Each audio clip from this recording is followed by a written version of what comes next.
ሰላም በያላችሁበት ሰላም ለእናንተ ይሁን እያልኩኝ ዛሬ እንግዲህ ይህን ቪዲዮ እየተመለከትሽ ከሆነ ምናልባት ደክሞሽ ይሆናል። ምናልባት ብዙ ህመሞች አሳልፈሽ ይሆናል። ምናልባት በልብሽ ውስጥ ማንም የማያውቀው ታሪክ ሊኖር ይችላል። ግን ዛሬ አንድ ነገር ልንገርሽ፣ አንቺ ደካማ አይደለሽም። አንቺ ከምታስቢው በላይ ጠንካራ ሴት ነሽ።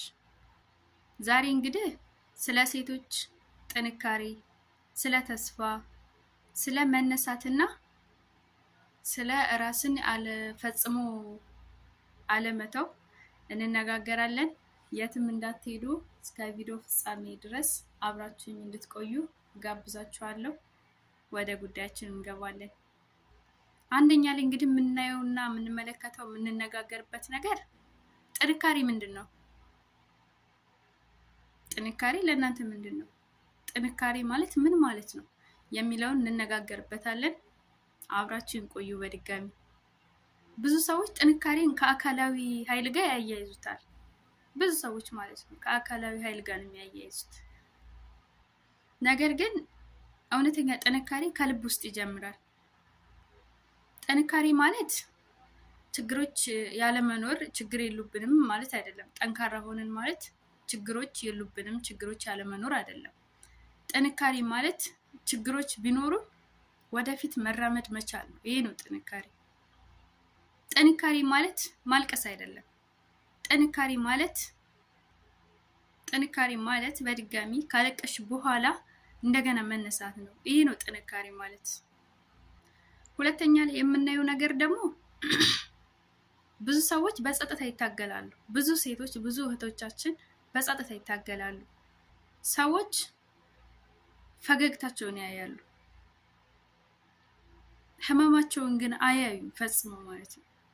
ሰዎች ጥንካሬያቸውን ያያሉ፣ እንባቸውን ግን አያዩም። ምናልባት አንቺ ለብዙ ሰዎች ብርታት ሰጥተሽ ሊሆን ይችላል። ነገር ግን ራስሽንም ማበረታታት ፈልገሽ ይሆናል። ለሁሉም ቆመሽ ይሆናል። ምናልባት ግን ላንቺ የቆመ ሰው አልነበረም ይሆናል።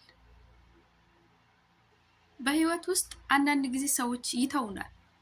የምንወዳቸው ሰዎች ይርቁናል። የምንተማመንባቸው ሰዎች ያሳዝኑናል።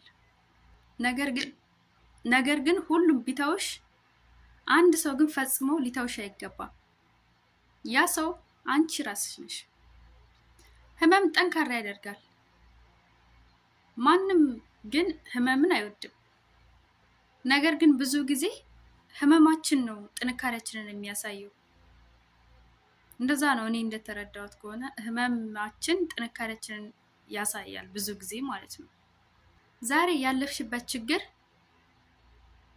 ነገ ሌላውን ሰው ለማበረታታት ታሪክ ይሆናል። ዛሬ የሚያስለቅስሽ ነገር ነገ የጥንካሬሽ ምስክር ይሆናል። ይህንን እመኝ፣ ራስሽን እመኝ። አንዳንድ ጊዜ ሰዎች አያምኑብሽም። አትችም ሊሉሽ ይችላሉ። አትችም ያላችሁ ሰው የለም። እኔ ግን አትችም ያለኝ ሰው አለ። አትችም ይሉሻል። አያምኑብሽም። አልተሳካም ሊሉሽ ይችላሉ። ግን የሰዎች አስተያየት እኮ እውነት አይደለም። እኔ እንደተረዳሁት እኮ እውነት ነው፣ እውነት አይደለም። የሰዎች አስተያየት እውነት አይደለም ፈጽሞ ማለት ነው። አንቺ ግን ሰዎች ባያምኑብሽም ራስሽን እመኝ፣ ራስሽን ውደጅ፣ ራስሽን አክብሪ። ብዙ ሴቶች ለሰው ፍቅር ይሰጣሉ። ብዙ እህቶቻችን ለሁሉም ፍቅር ይሰጣሉ። ነገር ግን ለራሳቸው ፍቅር መስጠት፣ ለራሳቸው ጊዜ መስጠት ፈጽሞ ይረሳሉ። ራስን መውደድ ራስ ወዳድነት አይደለም። ራስን መውደድ አስፈላጊ ነው። አንቺ ክብር ይገባሻል። አንቺ ፍቅር ይገባሻል። አንቺ ደስታ ይገባሻል። ተስፋ አትቁረጭ። ምናልባት አሁን ያለሽበት ጊዜ በጣም ከባድ ይሆናል። ምናልባት የምትጠብቂው መልስ አልመጣም ይሆናል። ግን በዚህ መካከል ተስፋ አትቁረጭ። ምናልባት ህልምሽ እየዘገየ ነው። ግን እኮ ዘግይቶ መምጣት ያለ መምጣት አይደለም። ተስፋ አትቁረጪ የኔ እህት። የነገዋ አንቺ አሁን ያለሽበት ቦታ የመጨረሻ አይደለም የኔ እህት፣ የመጨረሻ አይደለም። ከ5 ዓመት በኋላ የምንተወኘው ሴት ዛሬ በምንታደርጊው ውሳኔ ይወሰናል። ይሄ እንድታውቂ እፈልጋለሁ። እስኪ በየቀኑ ትንሽ እርምጃ ውሰጂ፣ ትንሽ እርምጃ ውሰዱ። በየቀኑ በተከታታይ ትንሽ ትንሽ እርምጃዎች ውሰዱ። ትንሽ እድገት ከምንም እድገት ይሻላል አይደለም?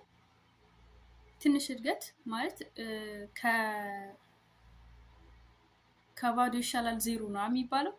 ትንሽ እድገት ካለምንም እድገት ይሻላል። እህቶቼ፣ የኔ ውድ እህቶች፣ ይሄን ቪዲዮ በምትሰሙበት ቦታ ሆናችሁ ይህንን ቃል ደግማችሁ ተናገሩ። እኔ ጠንካራ ነኝ በሉ። ህመሜ አይገልጸኝም፣ ራሴን አልተውኩም፣ የተሻለ ቀን እየመጣ ነው በሉ። ይሄን ቪዲዮ ባያችሁበት ቦታ ሆናችሁ ደጋግማችሁ በሉት። ይጠቅማችኋል ብዬ በማሰብ ነው ይሄን ቪዲዮ ልሰራ ያሰብኩት። እና ሁልጊዜ አስታውሽ፣ አንቺ እናንተ የህመማችሁ ውጤት አይደላችሁ። አንቺ የህመምሽ ውጤት አይደለሽም። አንቺ የጥንካሬሽ ምስክር ነሽ። እናንተ የጥንካሬያችሁ ምስክር ናችሁ። ስለተከታተላችሁኝ አመሰግናለሁ። ይህ መልእክት፣ ይህ ቪዲዮ አንቺ ጋር እናንተ ጋር ከደረሰ ቪዲዮውን ላይክ ያድርጉ። ለሌሎች ሴቶች ለእህቶቻችሁ፣ ለጓደኞቻችሁ እንዲሁም ለወዳጅ ዘመዶቻችሁ ያጋሩ እና ለተጨማሪ የተስፋ እና የጥንካሬ መልእክቶችን በዚህ ቻናል ወደ እናንተ እናቀርባለን። ቻናሉን ይከታተሉ። ቻናሉን ሰብስክራይብ፣ ላይክ፣ ሼር ማድረግ አይረሳም። በቀጣይ ቪዲዮ እስከምንገናኝ ድረስ ሰላማችሁ ይብዛልኝ። ይህን ቻናል ሰብስክራይብ፣ ላይክ ማድረግ እንዳትረሱ። በድጋሚ ስለተከታተላችሁኝ ከልቤ በጣም አመሰግናለሁ። በቀጣይ ቪዲዮ እስከምንገናኝ ድረስ ሰላማችሁ ዝዝት ይበልልኝ። ሰላም ሁኑ።